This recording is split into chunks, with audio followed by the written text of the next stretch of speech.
Hi, this is Phil from PDQ Merchant Enterprises and the ATM Mastermind group page. And today we're going to talk about inventory or ATMs as assets and when to update and why to update. In my course of the 20 plus years of operating ATMs, I came up with what we call a delta factor. And what that is find the best time to trade in your ATM or sell your ATM to maximize your cost of the ATM. So ATMs on your route are what I would consider an asset. So they have value. You bought them for X amount of dollars, and every month they depreciate just a little at a time.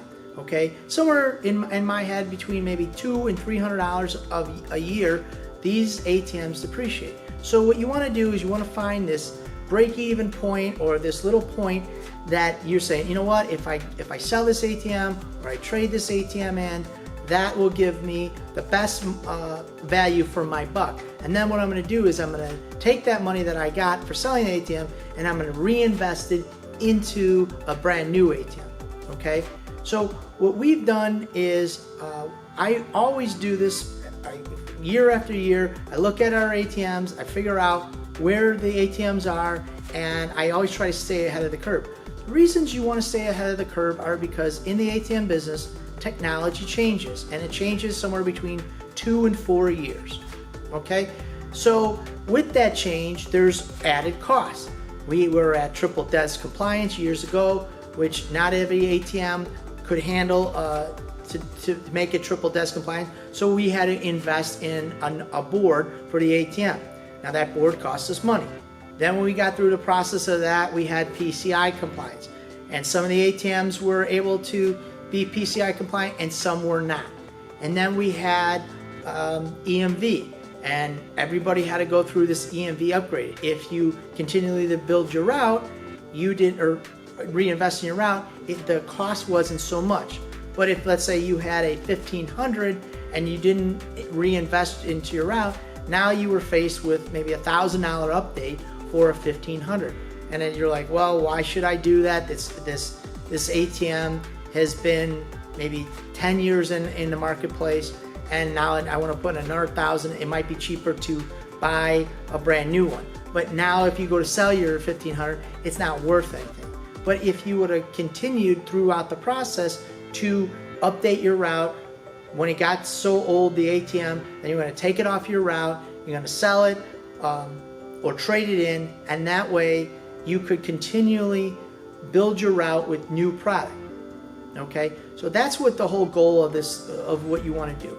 Okay, so I have basically 3 points, of updating your route. Why do you want to update your route? So point number 1 is service.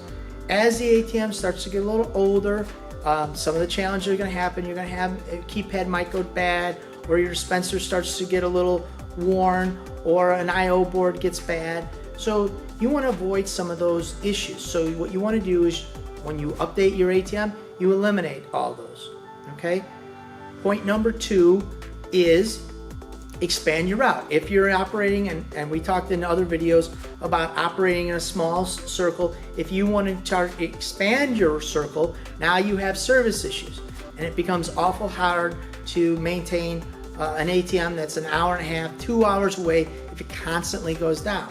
So what you want to do is you want to buy brand new product from time to time, put that on your route, take the older ATMs off, sell those or get rid of those ATMs, and always operate new. That way you decrease your service is number 2.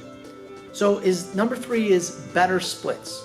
Okay, so one of the situations is when you have an ATM owner or ATM merchant who is there and you have an older ATM. A lot of times what you can do is you can renegotiate and say, look, I'm going to bring you a brand new ATM. It has these bells and whistles on there. We're going to update, but I can no longer operate with this same split. What we want to do is we're going to update our route, and this will drive more traffic to your location, and we'll get a better split. So by providing a new ATM, oftentimes you'll get a better split. Or if you know that there's going to be a change in ownership, what you can do is you can also talk to the new owner and say, hey, what I want to do is we're going to sign a new agreement. and you're going to bring a brand new ATM in there, and you're going to get a better split because you're bringing the ATM. So it's going to allow you to get more money. And you're always going to keep a customer happy, because when the ATM breaks down or it has continual service issues, the customer starts to get irritated. So what you want to do is you want to eliminate those irritations and always have good product in there.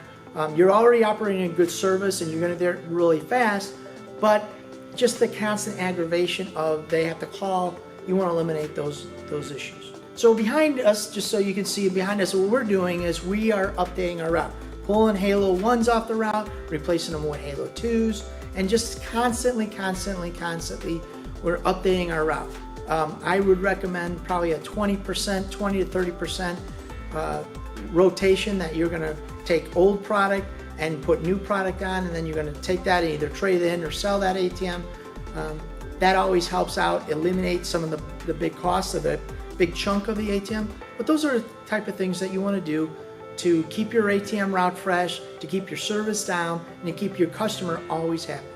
So there's one more tip that we're gonna announce in the ATM Mastermind group page about updating your route. So please join our ATM group page and get that extra tip. Thank you.